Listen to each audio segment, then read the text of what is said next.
Hey, good morning, everybody. Welcome to the January 9th meeting of the Planning and Policy Committee of the Ottawa County Board of Commissioners.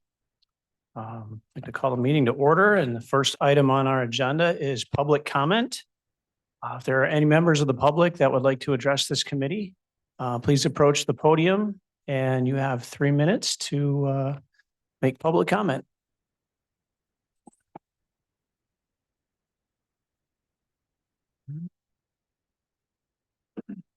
Good morning. Good morning. Sheila Detloff, Holland Township. Since this is the first standing committee meeting of the year, I'm here to voice my extreme disapproval of the committee assignments for the year. I thought you all believed in representative government, but the assignments say otherwise, particularly since Joe is on 6 of the 7 standing committees. Does he not trust you? Does he think you're all incompetent? Is he just so bad of a manager that he has to micromanage everything? Maybe all 3, I don't know. All I know is I personally heard him complaining to Matt Wickhouse last week that he just doesn't have time for long interviews because he's so busy with his business and his kids, but he has time to make sure none of you are stepping out of line on these committees. I also want to point out that this board has a thing about returning to normal and what has been done historically.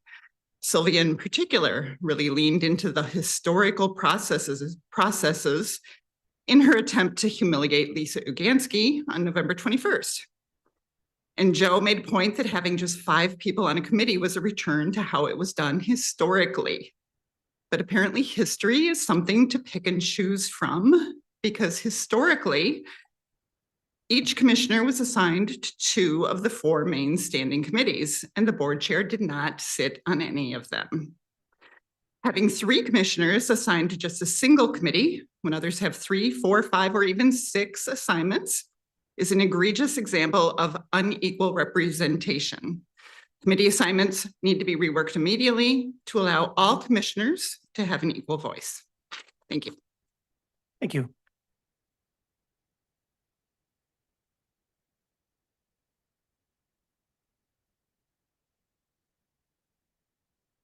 Good morning. Good morning, Karen Obitz. And for the record, I keep seeing my name misspelled on these minutes from the meetings. It's not TZ, it's OBITS. Common mistake.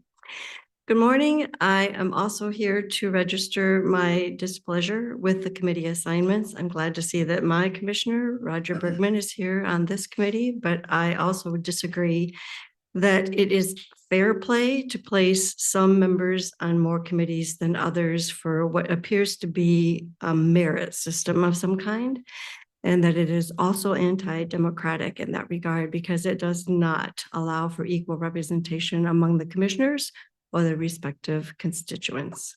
Thank you.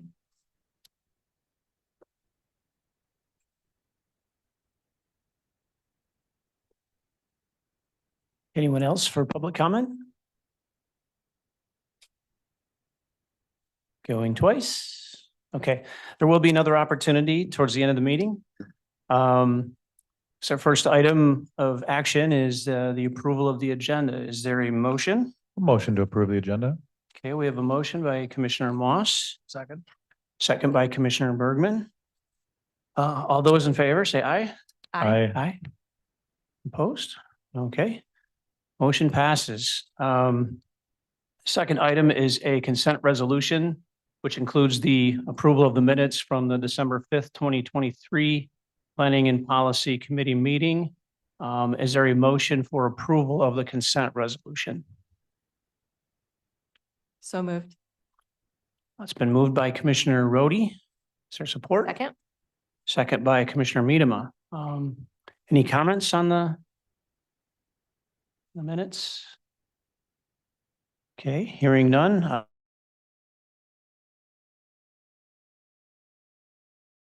Passes. All right, so next item on the agenda is the election of the vice chair of this committee. We are making a motion to move and nominate a member to represent this committee as the vice chair. At this time, are there any nominations? Yes, I nominate Allison Miedema. Okay. Commissioner Rhodey nominates Commissioner Miedema. Are there any other nominations? Any other nominations? Going twice. Any other nominations? Okay. With that, we'll go to a roll call vote since this is an appointment.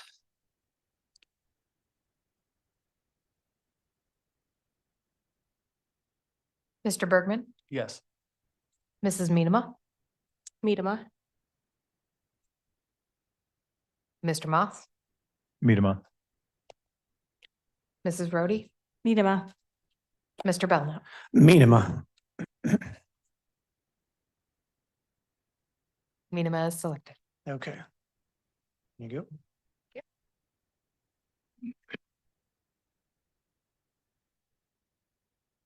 Okay, moving on, the second item on our agenda, county policies policy. There's a suggested motion to approve and advance to the first reading before the full Board of Commissioners, the revised county policies for review and comment.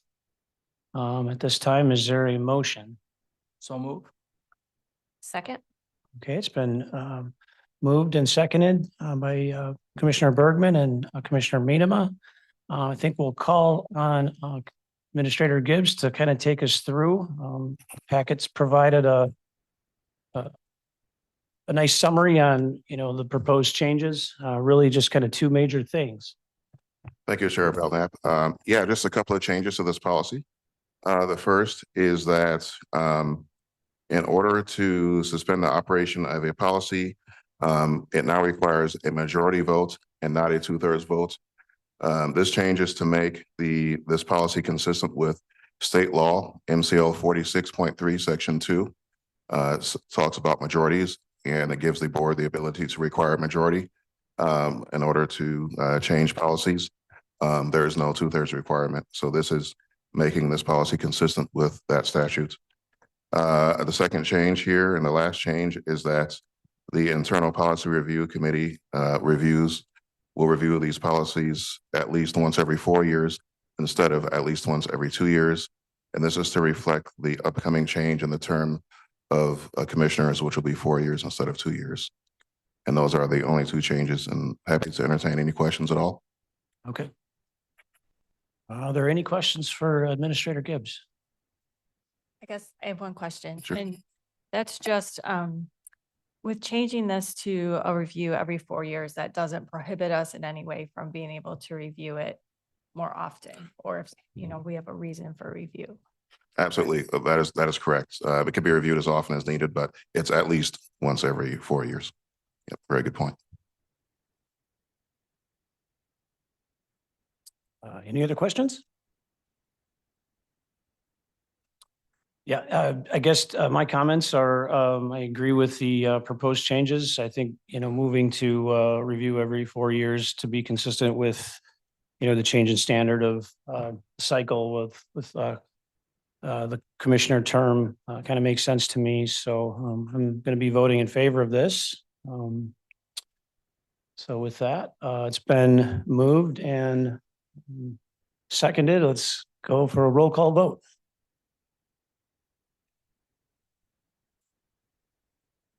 Mrs. Rhodey, Yes. Mr. Moss, Yes. Mr. Bergman, Yes. Mrs. Miedema, Yes. Mr. Belknap. Yes. Motion passes. Okay, so essentially then that will move this policy on to the full Board of Commissioners for a first reading at our next meeting. Right. That's Okay, so that's really the gist of our action items for today. We do have a special guest with us to take us through the upcoming 2024 to 2028 strategic improvement plan for the Ottawa County Road Commission. And I just want to thank Brett Laughlin for joining us today. Brett's the Managing Director of the Ottawa County Road Commission. And Brett, I imagine this is probably one of those days where we finally got some snow and, maybe there's a little bit of a buzz around the office of, activity. Well, yeah, the guys are out early this morning, so we haven't had to do that yet this year. And I was hoping maybe we wouldn't have to do it at all. But we still got a long winter ahead of us, so You're hoping everyone dreaming. traverse Dreaming. safely. And You're dreaming. yeah, I can only dream. I'm not Mhm. more money for road on improving the roads instead of Okay, all plowing. them, right, So all right. Save the salt for next year, right? do you have a clicker? Okay, thank you. All right, so thank you for having me and Happy New Year, everyone. So I've known Roger for years because he was on the Asset Management Council and he's familiar with our strategic improvement plan, which everybody I hope has a copy in front of you. And for those listening in the audience and at home, you can find this plan on our website as well. It's quite a detailed document. So I'm not going to go page per page through that. I thought maybe I would just kind of highlight the process and how that works. And that might be of interest to everyone. So I did develop some visual aids to kind of go through. So if we can go to the next slide there, Jordan. So really, what is the strategic and improvement plan? And when we look at that, we take a 5-year window, kind of a blueprint, if you want to say, and we kind of match what we think our funding will be for each year, and then also what are the needs out there to maintain all the infrastructure we have. Also, this plan develops an opportunity to maybe either coordinate or collaborate with other entities that maybe have infrastructure needs, such as water or sanitary, also non-motorized and sidewalk drainage. So they can see our plan and we can have some discussions if we have something planned and they have something planned to make sure that we can kind of coordinate instead of us doing something one year and then somebody else goes the next year and tears up the same type of road. So I know you recently approved your broadband initiative. So we have had some discussions with Paul Sachs and 123 about those same types of things. So maybe we're not doing a road and they're right alongside. If we can kind of work together to coordinate our projects respectively with their big plan, there may be some conflicts here and there, but we'll get through them the best we can. So, but we call this the strategic improvement plan, but most people might say, well, this is really asset management or an asset management type of plan. So you can click the slide. So really there's components of an asset management plan, and really you look at what's your inventory. Well, the road commission, obviously has roads. We also have drainage, which is bridges and culverts. We have our traffic and safety items, which would be your traffic signals, your signs, your pavement markings. Then we have our own facilities that we operate out of, and then also equipment. So we kind of consider that all of our inventory components that we kind of have to look at. Then you assess those inventory components for condition and needs. And I'll get how we do that, I'll talk about in a minute. Then once you assess them, you prioritize what you can do, and then you implement what you're going to do to improve each and every year. So back in 2018, the legislators passed Public Act 325, which essentially required all road agencies, MDOT, cities and villages, and all road commissions to develop an asset management plan. And they have to do that every 3 years. The road commission has been doing this ever since 2008, and then we do it every year because we think it's a good tool. It's really a working document, so it changes based on maybe needs you weren't aware of the previous year. So we intend to continue to do that every year, and we incorporate that as part of our budget process towards the end of our fiscal year. You can go to the next slide. So let's just talk about the inventory. So I'm not going to go into all the inventories I mentioned earlier. I thought I would just highlight what people really are interested in, and that's really the roads and maybe bridges and infrastructure such as that. So I'll just give a quick few highlights. So on our roads, we classify them as really two types. We have our paved primary roads, and all our primary roads are paved. Those are the roads that have the highest volumes of traffic. They typically go destination points. They traverse a little more through the county. Our local roads, which are a little less in volume and maybe not as far in length and in nature. And then as part of that, also we have local gravel roads. Then as part of drainage, we have bridges and culverts. The next slide, please. So roads and assessments, there's a system called PASER, which is a pavement surface evaluation and rating system, where if it's on the primary road system, we have certified individuals in our office that work with our representatives on MPOs and MDOT. They go out as a team, they evaluate the surface conditions of these roads from a 1 through 10 scale, with 10 being basically a brand new road and 1 being a very, very poor road. They base it on the road segments, typically a half-mile length. So you could have a little section that maybe is bad, but that doesn't take away from the whole mile. But the premise is to kind of give you an overall rating. So when we go and evaluate needs, if it's a 7, we know that that's not too bad of a road. Maybe that's just some preventative maintenance, routine maintenance. But if we're getting down to a 3, we were looking at heavy resurfacing, maybe some reconstruction. Again, it might depend on the traffic volumes and such. The gravel roads is a similar rating system. It's a 1 to 5, but that's more fluid because gravel roads can change daily. If you get a rainstorm, you're going to get, condition of the road be different that day versus after we just graded it and they applied some brine, that could have a different condition. So when we're rating it, we also look at, other than the surface, we're looking at the sides. How much drainage does it have? Is there a lot of vegetation that keeps shade on the road? So there's factors in there to look at, but really that rating is very fluid. The next slide, please. So the bridges are another thing that we assess. We use what's called the MBI rating, or National Bridge Inventory. That's developed through federal highways. All bridges are kind of governed per se through federal highway, through MDOT, through us. So we have to follow certain standards in all the bridges. Some of our culverts are classified as bridges, just depends on how big they are.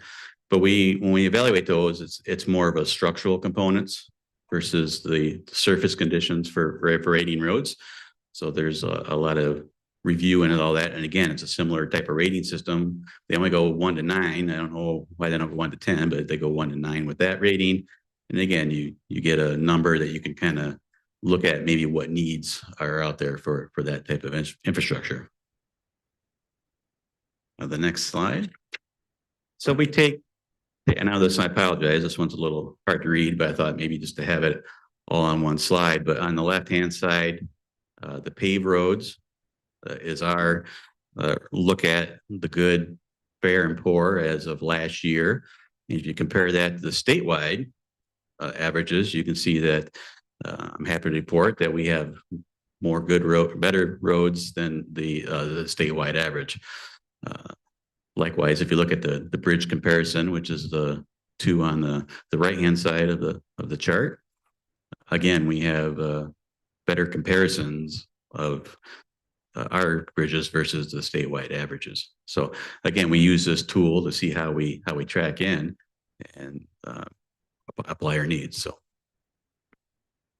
So now you get these buckets of your inventories and all your needs, and then you got to pick and choose of what you're going to do. So now you're going to prioritize those types of needs. The next slide, Jordan. Thank you. So some of the criteria, and this is just some because there's many that we kind of look at, is obviously you have the condition or structural components of what that infrastructure is. If we just talk about roads, you're looking at the surface condition, traffic volume and capacity of that road. It can be a consideration. How much congestion is out there? That may be another factor that we'll kind of look at. Accident history, obviously that's another big component that you look at. How many we get those reports from the sheriff's office, so you can see if that's there's some needs that need to be addressed out there. Maintenance issues from our guys. They keep logs of reoccurring events that they're always constantly fixing, and something needs to be done to address what that concern may be. And then also we get public comments and concerns. That's another factor that we have to roll into when we prioritize all of our needs. So you prioritize all the needs, and if money was an issue, we could address everything, but money is always kind of the issue, and that's why we kind of prioritize everything we can the best we have. So there's several different pots of money that the Road Commission can kind of go after to address these needs. Our biggest pot comes from the state. It's called the Michigan Transportation Fund. And really it's composed of 2 components. It's the gas tax that everyone pays at the pump, and then registration fees that they pay for the vehicle. And that goes into a big pot of money that is all eligible for MDOT, the cities and villages, and the Road Commission. And I thought you might be interested as to see how that breakdown works. So in roundabout numbers, the big pot of money is about $3 billion. Sounds like a lot. But as you break it down, MDOT gets 39.1% of that revenue, and they have about 8% of the system in miles of roads. But bear in mind, the MDOT roads obviously are highways. A lot more traffic is on there. They're a lot more expensive to do. Cities and villages, and there's 533 of those, they get about 22% of the pot of money, and they have about 18% of the road miles if you look at statewide. So not too bad of a comparison. And then the 83 county road commissions or departments get the other 39% of the remainder of the pot. And we have 74% of the road miles throughout the state of Michigan.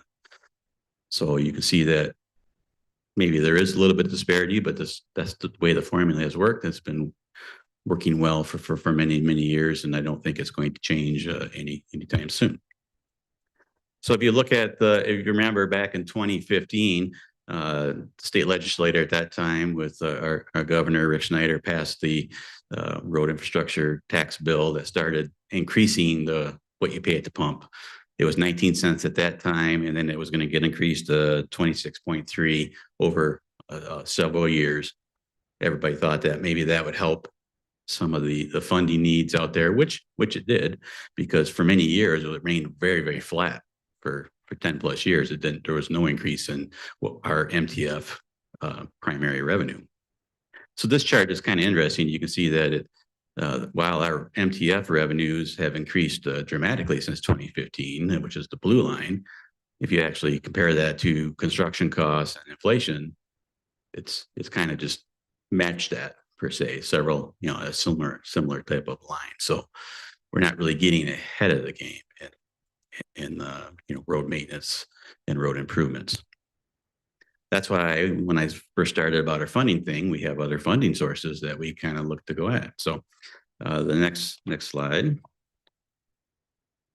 I guess, sorry, before I get into that, I can just tell you a little bit about, again, our MTF. It comes back to two types of roads that we get it in. Primary roads.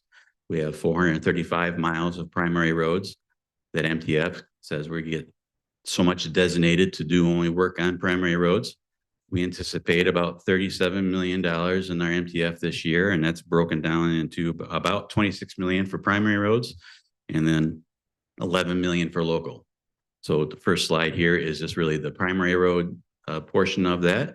And you can see if you take away our operating expenses, our normal routine maintenance like plowing that's going on today, and then what's left for our road improvements per mile is about $28,100. Which if you compare that to some of the typical road improvement costs in the box at the bottom, you can see that really doesn't go a long ways. If you look at the next slide, which is the local road side of it, which is even worse, we get only $11 million, but we have, almost 1,280 miles in that category. And you take away the same considerations, we're left with over $1,000 per mile to do actual road improvements. So that's why if we go to the next slide, you can see we rely on other funding sources to help supplement, the road needs out there throughout the whole county. And one of the big components that we get for the local roadside, in particular for subdivision improvements, local gravel road improvements, are township contributions. We anticipate every year about $6 million. I think this year it's going to be higher because Georgetown, like to say, thank you to them. They've committed to $5 million of subdivision road improvements this year, which is the most they've ever done. And our other township partners are looking at their budgets and seeing what they could contribute to help improve a lot of those local road needs. Then we also have federal and state grants. So we have 3 MPOs in our county, basically the 3 urbanized areas that we can go and get certain federal aid for. And we do get that every year. We also have a rural task force, which can look at more of the rural areas that we can have an opportunity to get federal aid from that. And then MDOT also has other programs, the local bridge program, other state grant type opportunities. So we're trying to explore to get as many of those that we can to implement as many road improvements as possible. And then finally, we have our countywide road millage, which is this will be the last year of that millage. I think we probably will be looking at asking for a renewal at some point in time this year and see what the voters have to say about that. That was a 10-year program, a $500,000, and right now we anticipate about $5.1 million of revenue to do road improvements. Whatever is generated in each township stays in each township, and we have conversations about what improvements can be done. We think it's been a successful program, but we'll ask the voters what they think about that when the time is right. So the next slide then is, once you evaluate all your funding needs, then you get back to what I first started with. So you have our inventory process, you have your assessments, you prioritize, and then you implement. We do our inventory process right now. Our fiscal year ends the end of September, same as the state, and that's our budget time. So really, we want to tie our budget with this plan, because the first year of that plan is really our budget for that year. So we think that's important to kind of tie the two together. So if you kind of work backwards on that, we try to have a draft of our plan available for public comment, and we also send it off to all of you and all of our township partners for review and comment. We try to get that done around the end of July, beginning of August, when we put that on our website, and we appreciate any comments we can get to see if we can move some things around, or we weren't aware of something to maybe reprioritize things before the budget is adopted at the end of September. So that's how all that asset management process works, and it's kind of a cycle. So like I said, right now we're doing the inventory needs. It's a little more difficult in the winter, but we have notes that we're taking throughout the year that we try to compile and come up more lists, trying to see whatever avenues of revenue we can get. And we have maybe past comments that we just couldn't implement some of those, so they still remain there. We have notes on that to see if we can implement some past comments of concerns. But again, it's just based on the revenue that we have. But I know I went through that very quickly. Roger said 10, 15 minutes. He didn't know what the agenda would be, but again, this document is on our website, and when I would hope the public can look forward to another draft version of this sometime in July and August. Gives about 2 months to review and provide us any comments that they may have. So I'll take any questions. Commissioner Minema and then Commissioner Bergman. Morning. Thanks for morning. being here, Brett. Sure. Do you have typical questions that come into you that you get over and over again that you feel would be helpful for us to hear, or things that maybe the public would enjoy hearing and the answers to them? Does your phone ring with the same things all the time, or not really? Seasonally. So I'm assuming today is probably getting some comments about when you're going to get to our road, because maybe it's getting icy. So we do have information on our website called FAQs that can kind of address all that. There's a residential site. You can get information on that. And we got all kinds of various topics. So in the springtime, it's gravel roads get muddy because of the spring thaw. So those are some concerns, and we explain the process and kind of really have to wait for them to dry out. And then construction season, everybody wants the road done, but then they don't like maybe the drive-through construction as well, right? Kind of I want to have it done, but I don't want to be inconvenienced. So we try to work through all those, and then try to time things the best we can when schools are in and out. But our construction window is really just the summer months. So in Michigan, you got to maximize basically April through November to get all your programs in. So we do try to coordinate with schools and fire departments and everybody else that maybe has a special need for all the roads that they have, but we just try to coordinate and keep everybody informed of the routes. Did I answer your question? You did. I was just curious if you had typical questions. Yeah. So Brett, when do you anticipate you might see less revenue from fuel taxes because of the use of less fuel? And what are you doing to prepare for that? Well, the good thing about when Governor Snyder and the legislators adopted the new on the fuel side of that, they are putting an inflationary component with that. So it capped out at 26.3 cents per gallon. I think it's up to 28 something now because they're looking at, and the inflation is supposed to continue. Now legislators can modify that at any time. So I think fuel wise, I haven't seen a decline in fuel, even maybe except for the COVID years when people just weren't driving as much. The one thing we have to keep an eye on right now is the registration fees. Is now everybody has a 2-year window where they can get the registrations for 2 years instead of 1. Well, if I'm budgeting, like that happened last year, our MTF was a little more than what I anticipated. And I'm thinking that that was because some people maybe bought 2 years worth of registrations. So I got to be conscious of that for my next year, thinking that maybe my MTF will be just a little less than what I budgeted because of that. So we just kind of have to kind of look at everything. I think the electric vehicles will probably have a impact should that become more prevalent in Michigan.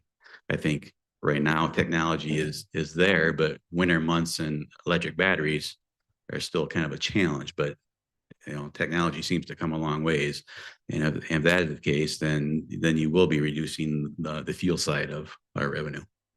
One more question. I know the bridge belongs to Ferrisburg, but do you know what's happening there with their bridge? Yep. So the Ferrisburg Bridge, Grove Street Bridge in the city of Coopersville, and then one of our bridges on 32nd in Chester Township as part of the bridge bundling program. They were originally part of the phase 2.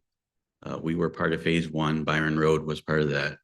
The phase 2 program kind of got cut in half because of the federal government decided that the COVID money that was out there, which was going to supplement a lot of that, they took back because of overspending, and whatever wasn't obligated, they weren't going to fund. So all 3 of bridges in Ottawa County were kind of on hold. They were going to do design, but not implement construction. Well, the state legislator threw in another $80 million thereabouts to continue that program. So those bridges right now are funded. The 32nd Avenue Bridge is slated for this year. Still got to get through some things to make sure that is in place. The other 2 bridges they're looking at in 26. That's when they'll start construction. Maybe. Maybe. That can change, but that's what they're telling right now is construction is scheduled for 26. All right, thanks. Commissioner Moss? Morning, just a couple of quick questions. Curious, are there ever road construction emergencies? Does that ever happen, like a road collapses or anything? We have had that, and we the first protocol is go isolate the area. Usually it's when a culvert fails or something like that. You just we've had that on a few roads. If it's a major one, like you heard in Midland and all that, you get FEMA involved. But most of the time it would be when we weren't anticipating a culvert failure, and that's usually in the springtime when the road starts to develop and we have to close it right away. We do have a culvert that after inspection we had to close because of the guidelines on 48th Avenue. That was well inspected. We have it scheduled for replacement this year. We got funding for that. So that's a good thing. But the bad thing is it's closed until we can get in there and replace it. Where's that at?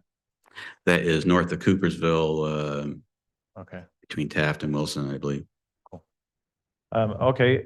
Just curious on how much you work with water resources, like working with Joe, and how much of your work coincides with drainage and things like that? We have a good rapport, and again, we work on our plan. He notices on things on there, and we actually have a staff member that does all of our environmental permitting, and he also does.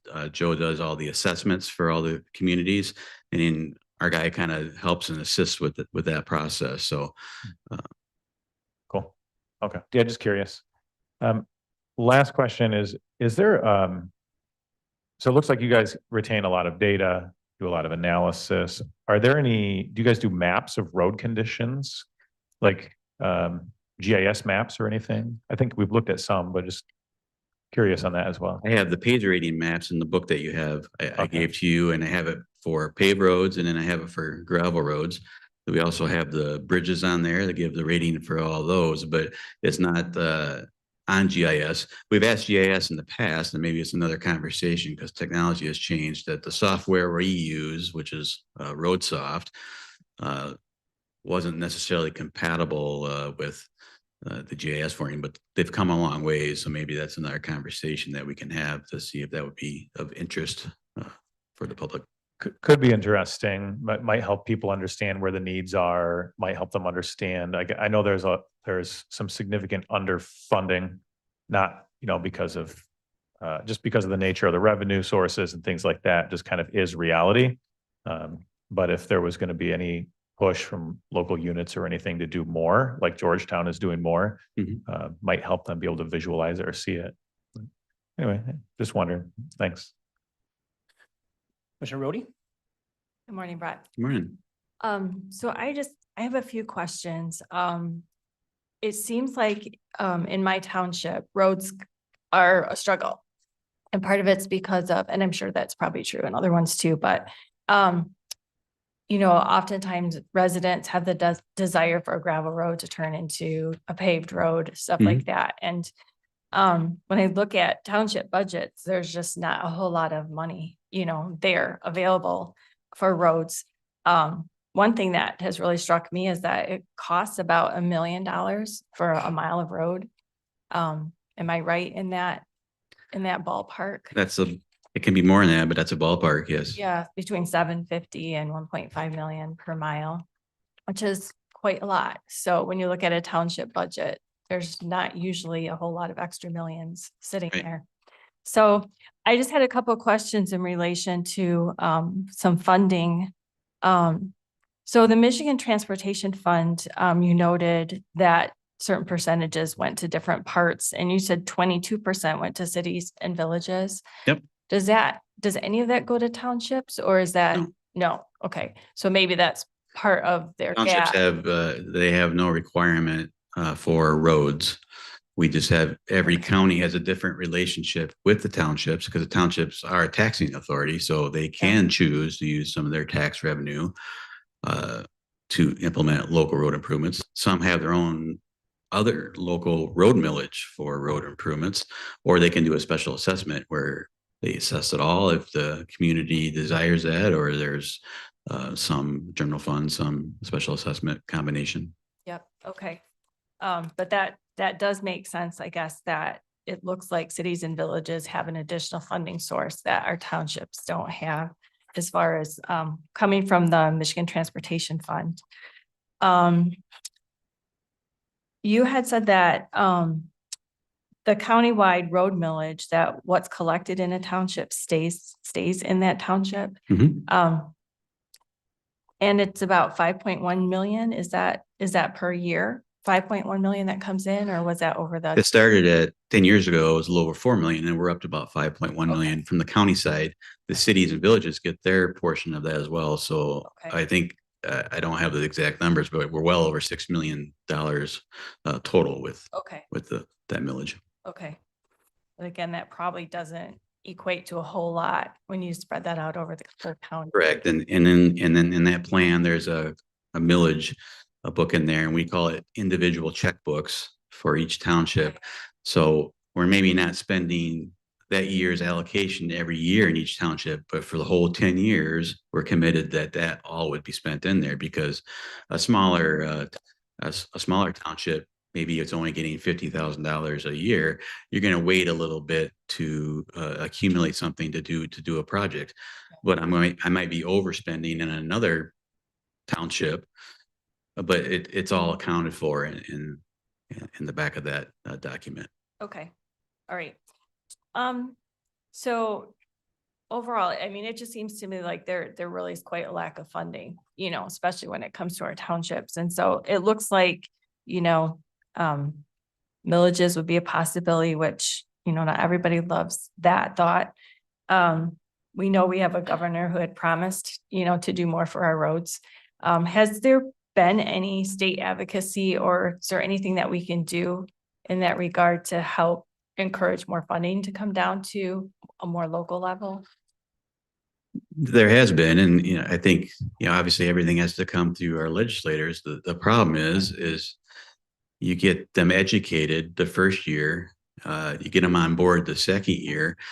Are they willing to stick their neck out for more taxes before reelection? So they're more reactory than they are proactive. And we know there's things coming down the pipe, like electric vehicles, that are probably going to impact funding in the future. They're having those conversations. It's just difficult in the political nature to get traction on that. So, Okay, well, maybe that's something that we can have more conversations about too. Because not necessarily that we need to be taxed more, but maybe allocations need to be shifted. So, okay, thank you. I just had a thing to say that, Brett, I think you're, underselling your organization a little bit. You mentioned at the beginning with, my previous involvement with the state's Asset Management Council.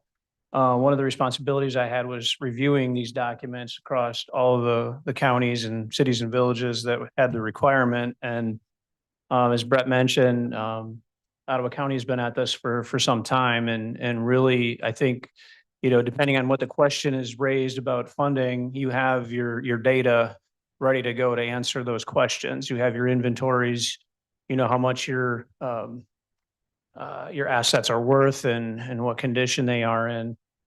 So just from my end, just a kind of a thank you and a kudos to, you know, the work that you guys have been doing for many years, kind of leading edge. Ottawa County was a recipient for, I think, numerous awards for asset management through the years. And really you're one of the leading agencies across the state. In terms of the inflationary conversation, remember years ago, a lot of the conversation with the cost of resurfacing roads wasn't so much about the pavement itself, but guardrail being an extremely expensive piece of the puzzle. And I don't, it's been a while since I've been around that. What is a good stretch of guardrail cost these days? I don't know if that was on my cheat sheet here.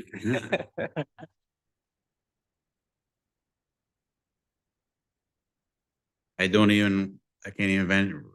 even guess on that. I know it's thousands of dollars for a short section. Yeah, and the reason why I kind of thought about guardrail on my way in, we have a stretch out here at 120th and Stanton that got kind of clipped here recently, and so I kind of think about that from, you know, it's one of those things we drive by it every day, you know, but you know, you really stop and think about it. That's a steel structure with, you know, steel and, you know, stainless bolts. I mean, that's not a, you know, cheap piece of, you know, something could be easily replaced. So Especially on the corner with a deep ditch like that, you got to anchor those posts down quite a ways. So Yep. I know 10 years ago, through a safety grant, we were able to install many miles of guardrail, and we're keeping notes to maybe go after another safety grant to upgrade and replace many sections of guardrail. So, yeah. Roger, one last. Yeah, sure. I know Sylvia brought up the fact that funding goes to cities and villages.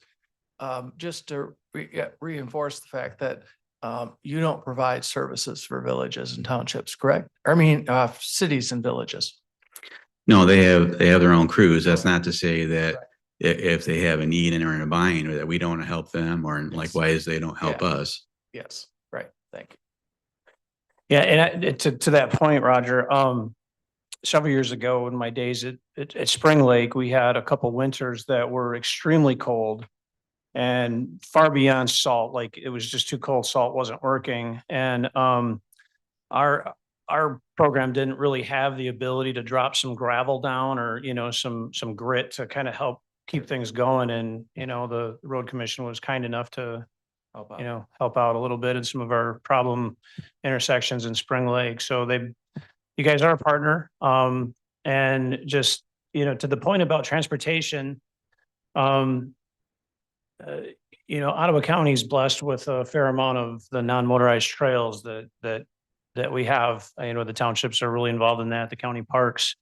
But really that happens because the road commission permits that infrastructure within the right of way. Is that true? And if it's a certain grant, we actually have to be the recipient of the grant. So we act as the partner of the townships to get that money, because it has to go through the Act 51. And the road funding from MTF is an Act 51 agency. So it's the road commissions and cities and villages who can receive certain grants. So we have no problem sponsoring a grant for our local townships for whatever they have needed.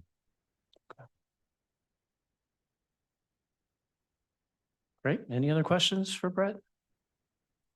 Appreciate you being here. Thank you. Well, thank you for the invitation Thanks. and safe travels. Yep, and just a reminder for everybody that this document, the strategic plan, is available on the Road Commission website, so encourage you to take a look. And then just to put a plug in, Joe, you asked about GIS maps and condition. State of Michigan, the Asset Management Council has something that is a statewide viewer, so it'll have all the state, interstate system, local roads, county primaries. If it's been a data gathering effort through the partnership with the state, that information should be available out there. Great. So, okay.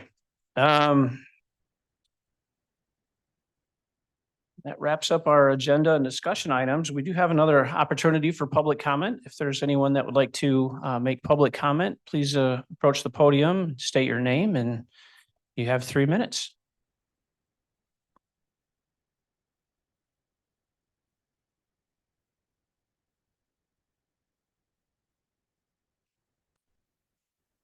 Thanks. Karen Obitz, Spring Lake Village. That was very interesting. I really learned a lot from that. And I have said that before at this podium. I really do enjoy what I'm able to learn because I'm here and paying closer attention to these reports from the various departments in the county. So as I was listening, these are the sorts of things I heard. I heard that our road commission, it was complimented by the chair of this committee for being sort of a leading edge organization, really excellent at what they do, which is great. I'm happy about that. We all benefit from that. That was also true of our public health department. That wasn't received with the same or complimented with the same level of interest on the part of members of this board. Also, the fact that I've learned from my own work within multiple different occupations over the course of my career that sometimes the best strategic planning is maintenance of what's working well. And that's also what I heard here. And from my understanding, this county had an excellent reputation for doing things well in maintenance mode for some time. And yet several, again, of the members of this board did not judge that to be true. Your residents mostly disagree with you. We thought it was going very well before most of you took office this past year. Also, the fact that there were several references to grants, which seemed to be completely acceptable to the people here this morning, not questioned at all. And yet we hear a lot of questions about grants awarded or sought by our public health department. So the last thing I'd like to say is that once again, I was very grateful that my commissioner, Roger Bergman, was here this morning because he raised a few questions that pertain directly to where I live and affect me every day. And this is why, again, I wish to reiterate the fact that what those committee assignments represent is not equal representation. Thank you.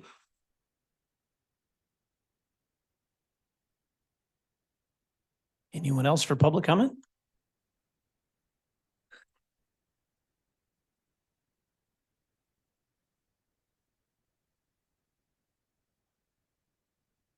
Good morning.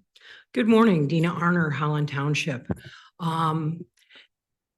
In recognition of the celebration of 1 year of Ottawa Impact being in charge of Ottawa County, I would like to take this opportunity to review how well our new motto has been an inspiration or a guide to your activities.